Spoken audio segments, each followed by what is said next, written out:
کے فیوریٹ کون ہے؟ اس کی وجہ کیا ہے؟ ہم سب کا قصور ہے، والدین کا۔ جو کیا ہے، مائیں بچوں کو موبائل پکڑا دیتی ہیں، یہ لو پتر دیکھ، وہ کارٹون دیکھتا ہے، وہ فلمیں دیکھتا ہے، وہ موویز دیکھتا ہے، اور وہ دیکھتا ہے اس میں سے کون ہیرو ہے۔ وہ ہیرو اس کو سمجھتا ہے جو جعلی ہے، فیک ہے، اور لڑائیاں کرتا ہے، دشمن لوگوں کا مال لوٹتا ہے، عزت لوٹتا ہے۔ وہ اس کی نقل کرتے کرتے جب اس کا پروان چڑھے گا، بڑا ہوگا، وہ کیا سمجھتے ہیں؟ ابو بکر، عمر، عثمان و علی سے محبت کرے گا؟ بھائی نہیں، وہ محبت کرے گا کس سے؟ فلاں خان، فلاں صاحب، فلاں انڈین ایکٹر، فلاں پاکستانی ایکٹر، فلاں کنجر اور میراثی، وہ اس کا فیوریٹ ہوگا، یہ اس سے محبت کرے گا اور اس کے پیچھے چلے گا۔ اور میری بیٹی بھی اسی طرح ہے، وہ موبائل دیکھ کے جس طرح بڑی ہوتی رہے گی، اس کی فیوریٹ شخصیات وہی ہوں گی جو اس نے موبائل کے اندر دیکھی ہے۔ اس کی فیوریٹ کبھی اماں خدیجہ نہیں ہوگی، کبھی اماں عائشہ نہیں ہوگی، کبھی اماں حفصہ نہیں ہوگی، کبھی صحابیات نہیں ہوں گی۔ کیوں؟ اسے بچپن سے یہی سبق ملا ہے کہ تیری پسندیدہ شخصیات تیرے موبائل کے اندر۔ اللہ اکبر۔ تو میرے بھائی، سب سے پہلا کام، اگر چاہتے ہو کہ ہم اس تیسرے گروہ کے اندر داخل ہوں کہ جو صحابہ کے پیروکار تھے اور اللہ نے ان کو رضی اللہ عنہم ورضوا عنہ کی سند دی ہے، تو یاد رکھیں سب سے پہلے اپنی ساری محبتیں اللہ کے لیے وقف کر دو، اور اس کے بعد ہماری ساری محبتیں محمد رسول اللہ کے لیے صلی اللہ علیہ وسلم۔ اور ہمارے آئیڈیل پسندیدہ شخصیات ابو بکر، عمر، عثمان، علی، حسنین کریمین، امیر معاویہ، ابو سفیان، ابو عبیدہ ابن جراح، اور سعد، سعید، اور یہ سارے معاذ اور معوذ اور ابو ہریرہ، انس رضی اللہ عنہم، سارے صحابہ ہمارے لیے آئیڈیل ہیں، ہم ان کے پیچھے چلیں گے۔ یار یہ بچے ہی تھے نا معاذ اور معوذ، ان کے بچوں کی تربیت اس نہج پہ ہوئی تھی۔ چھوٹے چھوٹے اللہ کی قسم بدر کے میدان میں آ کے کہتے ہیں چچا ہمیں بتا تو صحیح کون ہے جو محمد رسول اللہ کا برا کہتا ہے؟ کون ہے وہ ابو جہل؟ کون ہے وہ سامنے گھوڑے پہ سوار ہے، اللہ کی قسم دونوں بچے شیر کی طرح جھپتے، چیتے کی طرح اس پہ گرجے، برسے، کھینچ لیا گھوڑے سے نیچے گرا لیا، بچوں نے گرا لیا۔ اللہ کی قسم اتنا بڑا کافروں کا سردار کھینچ کے نیچے پھینک دیا ان بچوں نے۔ ان کی تربیت پتہ کیا تھی؟ سخت گرمی میں ان کی مائیں، او میری ماؤں سنو بچوں کی تربیت کے حوالے سے، ان کی مائیں سخت گرمی میں ان کو روزے رکھواتی تھی، اور جب 12-1 کا ٹائم ہوتا تو بچے بلکتے کہ پانی، حالانکہ فارض نہیں تھے لیکن ٹریننگ ہو رہی تھی۔ بچے کہتے ہیں اماں پانی، بولے دیکھو یہ کپاس کا گھوڑا بنا ہو اس سے کھیلو، یہ کپاس کی فلاں چیز بنی ہو اس سے کھیلو۔ وہ کھلونے بنا کے بچوں کو بہلاتی، حتیٰ کہ سورج غروب ہو جاتا اور ان کی افطاری کروا دیتی۔ جن ماؤں نے اس طرح ٹریننگ کی تھی نا، پھر ان کے معاذ اور معوذ جیسے بچے پیدا ہوئے جنہوں نے کائنات کے حبیب کے سب سے بڑے دشمن کو گھوڑے سے کھینچ کے قتل کر دیا تھا۔ تو انشاءاللہ تعالی ہم سب محبوب بنائیں گے انشاءاللہ محمد رسول اللہ صلی اللہ علیہ وسلم۔ ہم سب کی پیاری اور محبوب شخصیات صحابہ ہیں انشاءاللہ تعالی۔ اس کے بعد نبی صلی اللہ علیہ وسلم نے فرمایا کل امتی یدخلون الجنہ الا من ابا، میری ساری امت جنت میں جائے گی لیکن وہ شخص جس نے خود جانے سے انکار کر دیا۔ صحابہ نے کہا اللہ کے نبی کون بدبخت ہوگا جو انکار کرے گا خود جنت میں جانے سے؟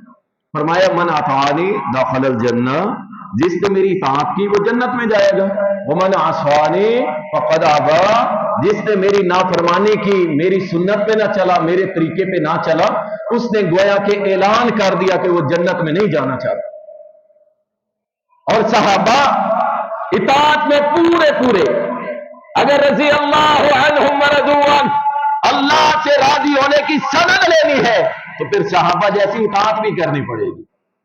میں کون ہوں، میرا فتویٰ کیا ہے، میری حیثیت کیا؟ کچھ بھی نہیں، کوئی حیثیت نہیں ہمارے فتوے کی، ہماری بات کی، کس کے مقابلے میں؟ محمد الرسول اللہ صلی اللہ علیہ وسلم کے مقابلے میں۔ نہ کسی صحابی کی مقابلے میں اگر بات آ جائے، آتی نہیں تھی، اگر آ جاتی تھی وہ اس سے چھوڑ دیتے تھے. کسی تابعی کی تبع تابعین میں سے، محدثین میں سے، ائمہ کرام میں سے اگر کسی کی بات آ جاتی اور مقابلے میں حدیث مل جاتی، اللہ کی قسم چاروں ائمہ کرام، چاروں ہمارے لیے قابل عزت ہیں، قابل احترام ہیں. چاروں ائمہ کرام جو تھے وہ اپنی بات کو چھوڑ دیتے تھے اور کھلے عام انہوں نے لکھا کہ جب اللہ کے نبی کا فرمان آ جائے تو ہماری بات کو دیوار پہ مار دینا اور پیارے رسول کی حدیث کو سینے سے لگا دو. جو اطاعت کرتے ہیں، نبی صلی اللہ علیہ وسلم نے اس کی مثال دی. فرمایا میری مثال اس بندے جیسی ہے جو ایک قبیلے میں آ کے کہتا ہے کہ لوگوں آج رات دشمن تمہارے اوپر حملہ کرنے والا ہے.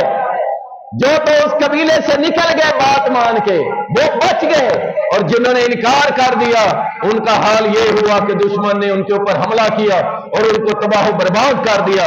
فرمایا میری بات ماننے اور نہ ماننے والوں کی مثال ایسے ہے، جس نے میری بات کو مان لیا وہ نجات پا گیا، اور جس نے میری بات کو رد کر دیا اللہ اس کو تباہ و برباد کر دے. اور اس کی مثال ملتی ہے جنگ احد کے اندر یا غالباً جنگ خندق کے اندر. ایک شخص جب نبی صلی اللہ علیہ وسلم نے فرمایا تھا، فرمایا کہ آج رات ہوا چلے گی، کوئی کھڑا نہ ہو، کوئی کھڑا نہ ہو. اللہ اکبر. اپنے جانور باندھ دینا، لیٹ جانا بس ایک سائیڈ پہ. آج رات اللہ کے حکم سے ہوا چلے گی اور وہ ہوا دشمن کو تہس نہس کر دے گی. ہوا چل رہی تھی، ہلکی ہلکی ہوا چل رہی تھی. ایک شخص نے سوچا کہ چیک تو کروں نا، چیک تو کروں نا. اللہ اکبر. چیک نہیں کرنا، چیک نہیں کرنا. حدیث رسول آ گئی ہے صلی اللہ علیہ وسلم، بس ہم اس کی اطاعت کریں گے، تھوڑی ہو زیادہ ہو جتنی استطاعت ہو ہم اس کی اطاعت کریں گے انشاءاللہ تعالی. لیکن یہ نہیں چیک نہیں کرنا، شک نہیں کرنا. چیک تو کروں نا کھڑا ہو کے، ہوا تو تھوڑی سی چل رہی ہے. اللہ کے نبی صلی اللہ علیہ وسلم نے روکا. جیسے ہی کھڑا ہوا اس ہوا نے اسے اٹھایا اور سامنے پہاڑ پہ پٹک دیا. اور اللہ نے یہ بات ثابت کر دی کہ میرے نبی کا فرمان برحق ہے، سچ ہے، اور میرے نبی کی زبان سے جو بھی نکلتا ہے برحق نکلتا ہے، سچ نکلتا ہے. اور بعد کے دور میں بھی ایک شخص نے اسی طرح شک کیا تھا. نبی صلی اللہ علیہ وسلم کا فرمان عالی شان ہے. فرمایا جو رات کو سوتا ہے صبح اٹھے سب سے پہلے اپنے ہاتھوں کو دھوئے. پتہ نہیں اس کے ہاتھ میں رات کہاں گزاری ہے. ایک شخص نے کہا لو وہ دور تو تھا دھوتیاں پہننے کا، چادریں باندھنے کا، اب تو اظہار بند آ گئے، نالے آ گئے، لہذا اب تو یہ کچھ نہیں، ہاتھ کہاں رات گزارے گا. یقین جانیے اس کے اس ہاتھ کو رات کے ٹائم پتہ بھی نہ چلا، اس کی شرمگاہ کے ساتھ چپٹ گیا، اور جب صبح اٹھا تو اس کا ہاتھ چپکا ہوا تھا اپنی شرمگاہ کے ساتھ. جراحوں کے پاس جا کے کاٹ کے اس کا ہاتھ الگ کرنا پڑا، اور پھر سویا پھر چمٹ گیا، پھر سویا پھر چمٹ گیا، حتیٰ کہ اسی تکلیف کے اندر وہ مر گئے. حدیث رسول آ جائے پھر کبھی شک کرنا نہیں ہے. ہاں یہ کہہ سکتے ہو یار کمزور ہیں، سستی ہوگی، اللہ ہمیں معاف کر دے. حدیث رسول برحق ہے، حدیث رسول سچ ہے. صحابہ اطاعت میں پورے پورے تھے، ہمیں بھی پوری پوری اطاعت کرنی پڑے گی، ورنہ اللہ کا عذاب نازل ہو سکتا ہے. جناب عمر بن خطاب رضی اللہ تعالی نے زبردست مثال دے دی جب حجر اسود کے سامنے کھڑے ہو کے کہا تھا کہ میں جانتا ہوں تو ایک پتھر ہے، تو ایک پتھر ہے، اس سے بڑھ کے کچھ نہیں ہے، نہ تو مجھے نفع دے سکتا نہ نقصان دے سکتا، کچھ بھی نہیں ہے تو. میں تجھے پتہ کیوں چوم رہا ہوں؟ اس لیے چوم رہا ہوں کہ تجھے چومتے ہوئے میں نے محمد رسول اللہ کو دیکھا صلی اللہ علیہ وسلم، ورنہ تو نفع نقصان نہیں دے سکتا مجھے. تو پتھر ہے، چاہے جنت سے آیا ہے، تو ایک پتھر سے زیادہ کچھ نہیں. میں تجھے چوم اس لیے رہا ہوں کیونکہ میں نے میری ان آنکھوں نے دیکھا ہے کہ تجھے چوما ہے محمد رسول اللہ صلی اللہ علیہ وسلم.